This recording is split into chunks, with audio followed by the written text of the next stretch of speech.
Dear students, welcome to EPG Pathashala. I am Dr. T. Seshasai, retired Associate Professor of Philosophy, National College, Trisapalli. Now on the subject Indian culture, the paper will be on the Indian religion and philosophy, especially on the module Law of Karma and Moksha. Law of Karma and Moksha, they are intertwined. The law of karma determines the births and deaths of each and every individual. The goal of moksha is the highest goal, and one has to liberate from law of karma to attain moksha, the end of purusharthas. Now, we will see the objectives of the law of karma and moksha. In introduction, we are going to see the meaning and significance of law of karma. We will highlight the nature of the karma and moksha. To know the significance of karma and moksha in social life and the individual, and we are going to see the summary of it. Karma and moksha are two very important concepts in the classical Indian ethics. In a way, the entire classical Indian ethics is centered around these two concepts. Karma is action, and every action has a moral agent. In fact, action, rebirth and liberation are interrelated. This is so with actions and rebirth. The accumulation of karma in the account of moral agent necessarily gives rise to births. Karma is the principle which determines the future of life of an individual. The quest for liberation is invariably linked up with the law of karma. Now, we are going to see the meaning and origin of this word. Karma is derived from the Sanskrit root kri, to do or to act. To act in our life is very, very important, and as Gita says, a man cannot live without any action. Krishna goes to the extent of saying that even thinking is an act. So, without thinking, man cannot live. Therefore, actionless man cannot be imagined in this world. So, there are many actions. We may think that whatever we do does not belong to this type of action or to a particular type of action. The scientific action and moral action, psychological thinking, all these come under action. In science, what we say is for each and every cause there is an effect. Similarly, by doing moral actions also, if it is a good action, then it leads to punya, and when we indulge in criminal acts, it leads to papa. So, the moral actions are the cause of our future life. Now, it is stated that Brihadaranyaka Upanishad, by performing good actions, one becomes good, and by performing bad actions, one is branded as bad. As a principle of moral determinism, karma makes us to realize that what you sow, that you reap. But karma cannot be reduced to fatalism. It is a principle of freedom, although it is conditioned by previous actions. Every human individual is free to act at present as to determine his or her future. Now, what we are going to see is, it is not fatalism, it is not predeterminism. Though we have taken births because of our past karmas, that does not mean we are entangled in this life forever. Each and every man has got his freedom of will, and he can escape or free from the actions or the effects of actions, from the bondage, from the law of karma as it is. So nobody should think that as we have taken birth in this world, we cannot be free from our law of karma. The freedom of the will is given more importance in Hindu philosophy as it is, and more especially in Hindu ethics. So, freedom of the will is stressed and it is more important, so that with the freedom of will we can escape the bondage, we can overcome the law of karma, we can do away with the law of karma, and we can get release from the bondage. Now, perhaps it is the history of classical Indian tradition, we come across only two schools, namely Ajivakas and Charvakas, who interpreted karma in terms of fatalism. They envisage that the entire life of human individual is predetermined. Therefore, there is nothing one could do or attempt to do in one's life. But all the schools of thought rejected this conception and held that every moral agent has freedom to act by deliberate choice of actions and thoughts to influence one's own course of life. Of course, one may find a paradox here. The paradox is that the law of karma vacillates between freedom and determination. Freedom has no meaning unless the free actions performed by the individual have power to determine future events. If my regular exercise and diet intake do not have any determinate state of my health, then there is no point talking about the freedom of one's action. In ethics, there is no dispute in accepting the conditional existence of individual in terms of circumstances, situations, and past actions. However, this condition is not complete in itself. The freedom of individuals in the form of choices may bring in new determining factors or conditions into situation. This clearly shows that there is an element of freedom of will to control over the conditions of existence. Although we admit that our birth was conditioned by the law of karma, there is every possibility for individuals to affect the course of action or the present life through freedom of will to transform the conditions of future birth in the next life. Excepting Ajivakas and Charvakas, all others accepted the good conduct and right knowledge would be effective in transforming one's condition from bondage to liberated state. Now, we are going to see the types of karmas. Totally Hindu moral philosophers accepted three types of karmas. One is Sanchita karma, the next is Prarabdha karma, the third one is Agami karma. Sanchita karma is nothing but what we have already done in the past. The past is stored, it is accumulated by our past actions. Now what we are enjoying in this life, after taking birth into this world, we enjoy the Prarabdha karma, that which has already started. Now, what all we do in this present life, it will definitely affect our future life. That is called Agami karma. Sanchita karma, Prarabdha karma and Agami karma. Sanchita karma can be equated to FD, fixed deposit, which we have not touched. But the interest, now we are enjoying the interest of that fixed deposit.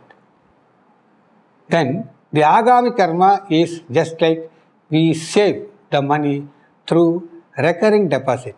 So whatever we do in this life, it will have its own effect, whether it is bad or good, in future. So Sanchita karma, Prarabdha karma and Agami karma, they bind the individual soul in this world. And the karmas that are in operation in the present life are called Prarabdha karma. The karmas that are going to be accumulated are all called Agami karmas, or the karmas in store. An individual has to exhaust all these three forms of karmas to be a liberated person. The way to get liberated from these three forms of karma leading to moksha is something very precious and the ultimate goal of human life. Moksha as a Purushartha.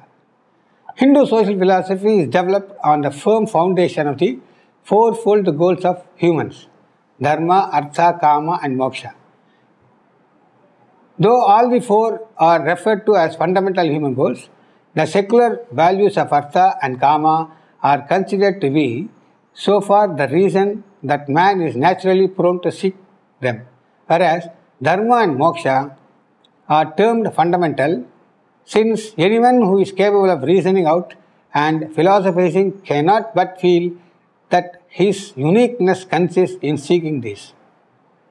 Thus, reason for referring to both the sets of values as fundamental goals of human life is not the same. But the ancient Hindu philosophers, considering both the types of values fundamental points to their careful analysis of human nature and to their attempts at synthesizing the different types of life of values the human mind cherishes and aspires for. Moksha is the ultimate goal in life according to the Hindu philosophers. It is not simply the negation of life, but the reorientation of man's pursuit of values. Now, here the moksha concept has been explained, or rather misconceived and misinterpreted by many as negating this world. It is not so. It is actually detachment as well as attachment. Whenever you attach yourself to the world, you will be bound by the worldly attractions. One should detach himself from these worldly pleasures because he would have enjoyed everything. Continuous prolonging attachment to this world will bind this individual soul, and he will take births and deaths continuously. He will be caught in the vicious cycle of samsara. So, in order to escape from this, we have to develop some attitude of detachment. The detachment from the worldly pleasures, it will lead us to moksha, the highest goal of human life. The Hindu concept of moksha is put forward as an ideal, for it is a worthwhile goal to be realized in the life of every individual. The concept of moksha by its very nature points to the cultivation of the tendencies of detachment from the worldly objects. If individuals exhibit a sense of detachment which, when properly cultivated, results in the ultimate human goal called liberation. Since the concept of moksha understood in this sense necessarily involves the attitude of withdrawing oneself from the worldly objects, many think that the Hindu ethics is pessimistic, for it encourages world-negating tendency. But one must note that presence of otherworldly or worldly negating tendency is not against any form of social philosophy. The sense of detachment as a negating principle only serves as a background of detachment from the immediate world of the senses, which is necessary for any charitable deed or social welfare. As long as man is content with immediate and is not concerned with what might be beyond his immediate perceptions and requirements, he may not be motivated by any other consideration than his self-goal. So here I want to mention that Artha, Kama, though they are lower values of life, without Kama, you cannot attach yourself to moksha. Without Kama, we cannot act. Without Kama, we cannot work for the property or work for anything else. Even to maintain the body, we should have interest or Kama. So Kama, though considered as a lower form of value, it is the basic fundamental value which pushes the individual to from attachment to detachment. Without attachment, there cannot be any detachment. Detachment comes after satiating or gratifying all our pleasures of the world. This may itself be responsible for purely egoistic and self-regarding tendencies and activities. To get out of oneself, to become other-regarding, is nothing but a kind of sense of detachment. This sense of detachment is possible only when we have a metaphysical worldview. In Indian ethics, the importance is given to the psychology also. A man cannot be purely egoistic or an introvert, or he cannot be too oriented towards the society, that is extrovert. The life is always in between extroversion and introversion. Most of the people in this world are ambiverts, that is in between introversion and extroversion. Considering this point, Indian ethics actually stresses that man is both acts individually as well as he acts for the society. We can understand this fact that by our analysis of human nature, no human being is completely individualistic or solely social. One finds a mixture of both these tendencies in human beings. The individual and the social elements are so inextricably woven together in the texture of human nature that the individual cannot escape from looking inward, keeping himself aloof from society and analyzing himself, his own thoughts and feelings. At the same time, he cannot be so continuously or always because of other elements in his nature which do make him outward looking or socially inclined. Hindu social philosophy is no exception to this rule. We often find otherworldly tendencies. We do find ideals put forward solely for the individuals. With all this, there is a harmonious social ethics in Hindu thought. However, the social and subjective aspects of human nature cannot be separated completely. Now, there are a lot of examples we actually see in this world. Though people are satisfied with the sensuous pleasures, at times we read in newspapers that many of the actors and actresses, without knowing their goal, without knowing the highest goal, or without thinking over anything, they commit suicide. So, Artha and Kama, though they give certain pleasures in our life, the highest ideal is moksha, and dharma as it is, if it regulates, if it channelizes the Artha and Kama, we can avoid such unfortunate happenings in the life. So, when we realize that Artha and Kama can give us a little or the pleasure what is necessary in our life, directed or channelized or controlled by dharma, and when we see the moksha as the highest goal, then we can realize that the law of karma cannot bind us and we can follow the righteous path to attain self-perfection or moksha. The subjective goals like moksha are not without their social implication or some influence on society. On the whole, the concept of moksha refers to the subjective aspect of human nature. The realization of this ideal by the individual is considered to be a consequence of his controlling the various elements in him. Though as an ideal, it is pursued by the individual as a personal value. Once self-realization takes place, he cannot but be useful to others. That is, one may think that once a man is realized, he will keep silent and he will be in his own mind. It is not like that. Take the case of Adi Shankara or Lord Buddha. Though after attaining the enlightenment or after attaining nirvana, Buddha worked for the society. After attaining self-realization, Adi Shankara worked for the society. Sri Ramanuja, Sri Madhva, all these great saints and philosophers, after realization, they worked for the society. That is, after realization, one should not think that this world is nothing for us. They are indifferent. That is, the actions they perform, they cannot touch. The fruits of the actions or the effects of the actions can never touch them. And the example is the seed and the fried seed. Seed, when it is actually planted in the earth, it will grow into a big tree. That is the nature of the seed. That there all common people like us, they come. But the saints, the realized souls, they are like fried seeds. The fried seed, when it is sowed in the earth, it cannot grow. Similarly, the realized souls, they are not affected by the actions, whether it is good or bad.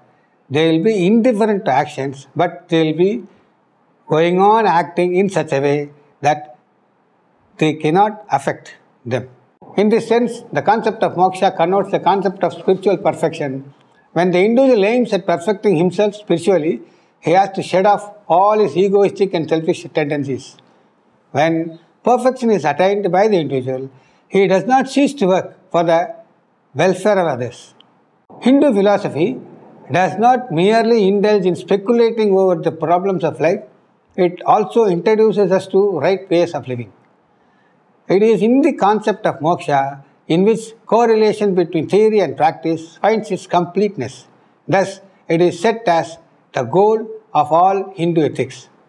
The aim of moksha is not merely acquisition of knowledge or mere self-discipline, but a certain amount of immediate experience resulting from both. It is this experience typified in Jivan Mukti, or the resulting attitude of mind towards life and the world, that should be understood when we speak of moksha as the ideal or the ultimate goal of the Hindu. This takes us on to a consideration of the concept from two different perspectives. They are negative and positive views concerning moksha. The aim of both negative and positive view is the cultivation of absolute and unqualified detachment from worldly objects. The other view aims at detachment from the mere particular and, in effect, to equal attachment to all.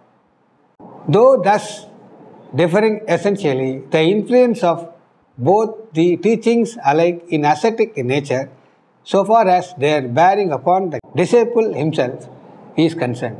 But the manner in which that result is brought about is somewhat different as the view is monistic or dualistic.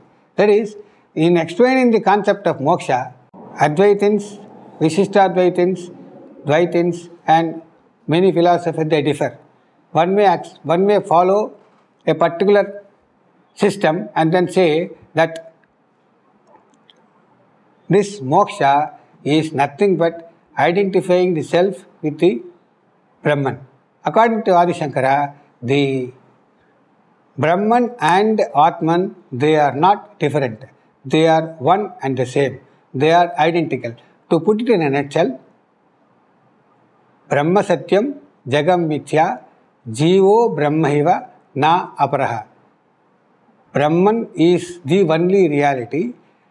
The world is non-real. It is not unreal. It is non-real.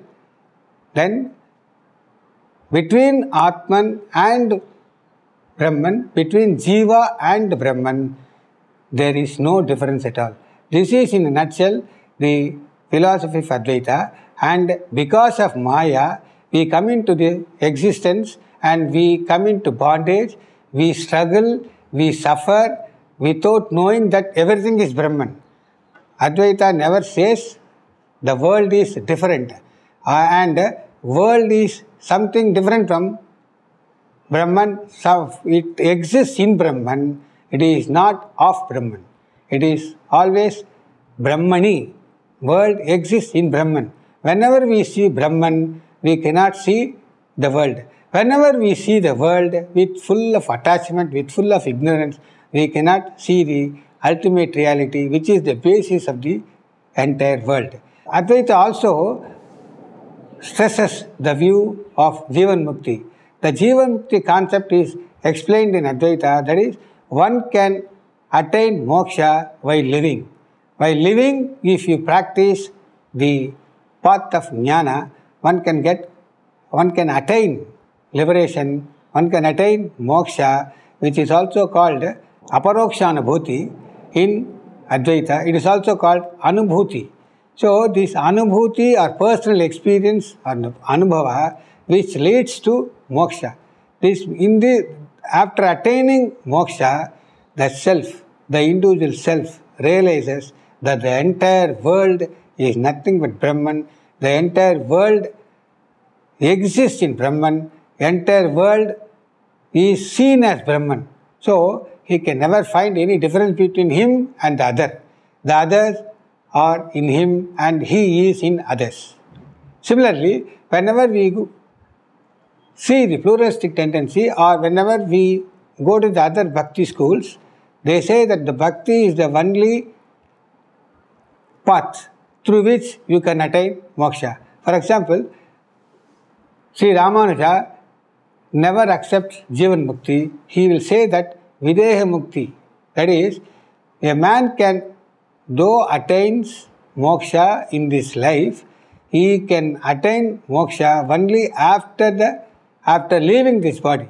After leaving this body, corporeal body, he will attain moksha. There is no concept called moksha while living. It is only moksha after getting rid of this human body or material body. So this moksha can be attained with the help of bhakti. And this bhakti should be like Taila Dharavat. This Taila Dharavat means whenever a man pours oil from one vessel to another vessel, we cannot find any dripping or any space in between one drop to another drop. So similarly, we should constantly contemplate or we should constantly love God. We should always be devoted to God. Then we can attain moksha. Even in moksha, we cannot identify with the God. We can attain Sahyajya. We can be a part of the God. We can occupy a place in the body of the God. We can never become one with God. So there, Advaita and Visishta Advaita of Ramanuja, they differ. The monastic conception, whose typical representative was Shankara, believes that knowledge or jnana alone is the means of attaining moksha, or release from the cycle of birth and death. According to this school, universal soul or Brahman and the individual soul or Atman are essentially one and the same. But due to ignorance, we consider ourselves as separate from Brahman. The knowledge of Brahman Atman identity will deliver us from bondage. It is due to the metaphysical error that we see variety where there is also the unity of Brahman. It is because of each one of us regards himself as distinct from the one others that we strive to God and delimit ourselves from the others. In other words, all evil is traceable to the affirmation of the finite self and a consequent tendency to live not in harmony with the rest of the world but in opposition to it. The instinct to live or to survive to be, which is what ahankara signifies, is a common feature of all animate existence and it need not be wholly suppressed since it is an indirect manifestation of the individual's desire for self-realization. It is hence to be properly channelized in such a way that the individual replaces merely the individual self by the wider self. This is the significance of the Advaitic concept of Atma, Aham Brahmasmi, I am Brahman, which represents the realization of the universal self in one's own self as the highest ideal of life. A man can attain liberation even during life, and when he becomes liberated, he is known as Jivan Mukta. A Jivan Mukta's experiences pain and pleasure, but neither really matters to him.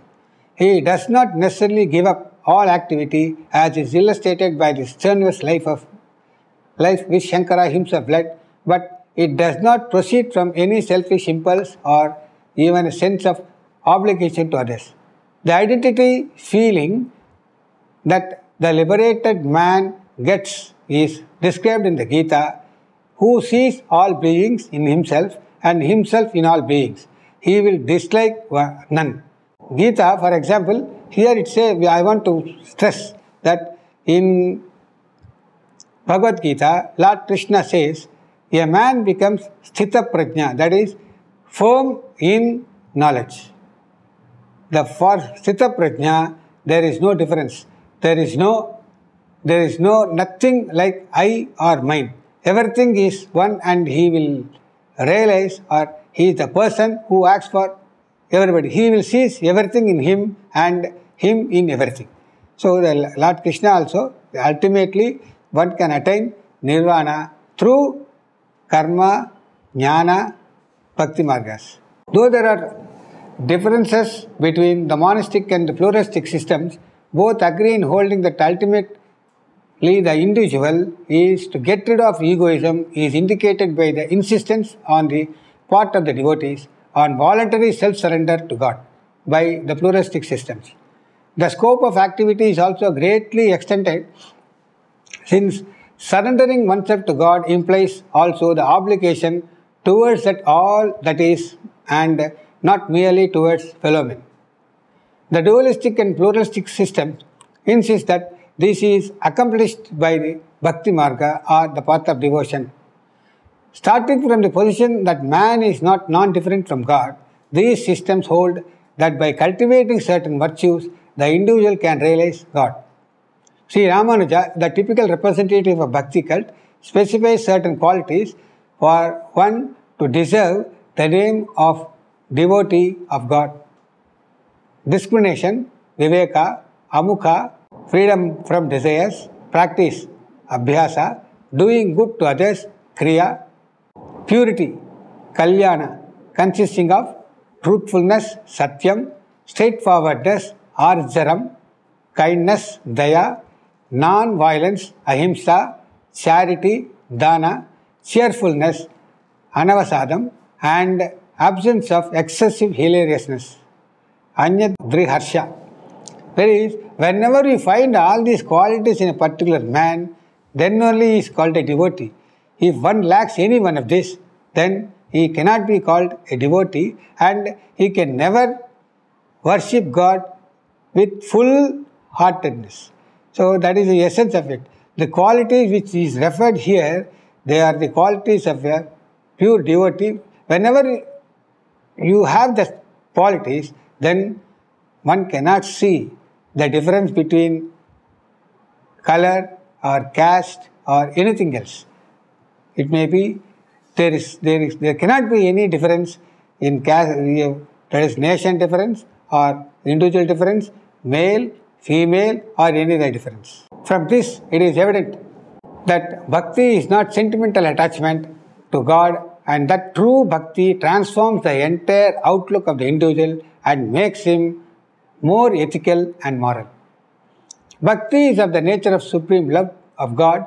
Supremacy love consists of three things. First, it should be free from egoism and must be untainted by any base of ulterior motive. Secondly, it should prevent any other worldly love, understood as the narrow love of things of the world, in the mind of the devotee.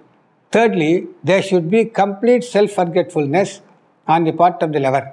Paradoxically, the meaning of the supreme love of God can best be understood by analyzing love in the realm of interpersonal situations in our ordinary life. That is, the first we should be free from egoism. The second point is that we should love.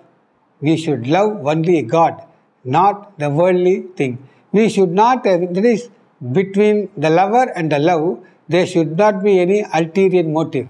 If a lover, we always love the God. He is the lover and we are the loves. And whenever we love God, there should not be any ulterior motive. The love is actually continuous. It is a flow to the lover. The third point is, the same thing is applied in the empirical level. One should not think that whenever we love God and then whenever we attain moksha, he should not think that he is a different man. So that's why the Indian philosophy always stresses that whenever one becomes a God or whenever a devotee attains moksha, he always sees that God is everywhere. In Vishishtadvaita especially, this in Bhakti movement, the Bhakti school says that Each and every man is a part and parcel of the Lord Narayana. So, whenever he works in the society, through the society, and by the society only he can attain moksha.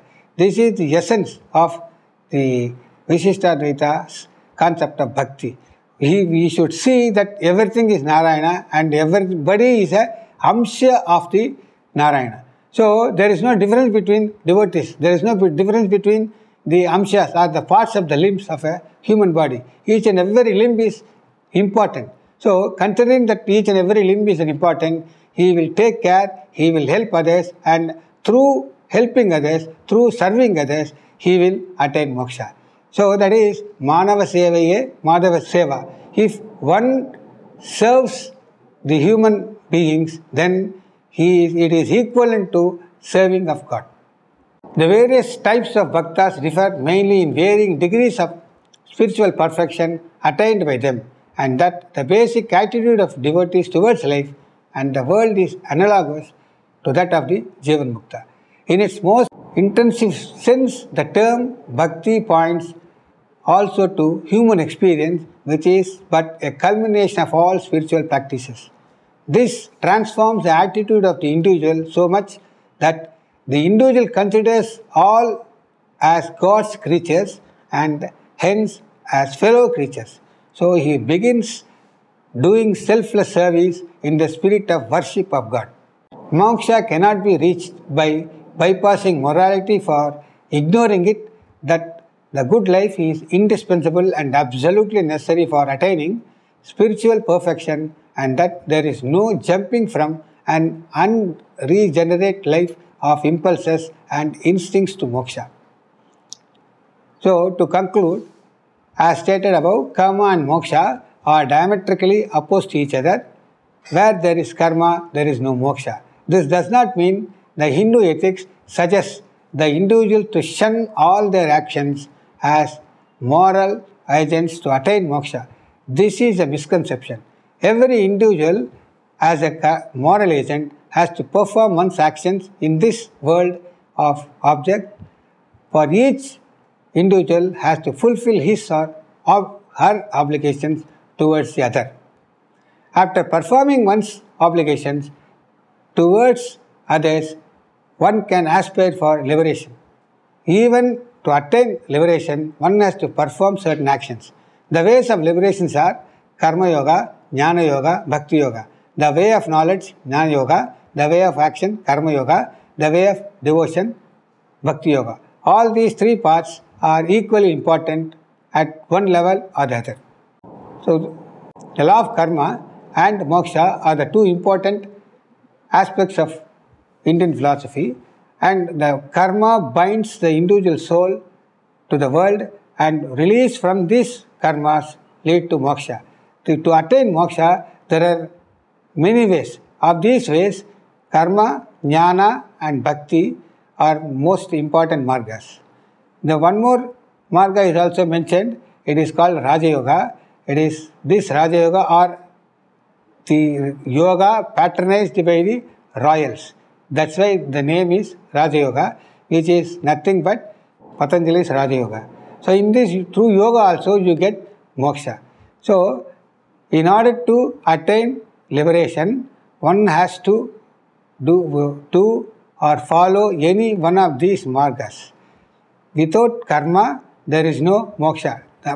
What I mean here is, without working, without doing something, without indulging in any one of these paths, one cannot attain moksha. For further details, please refer e-text. Thank you.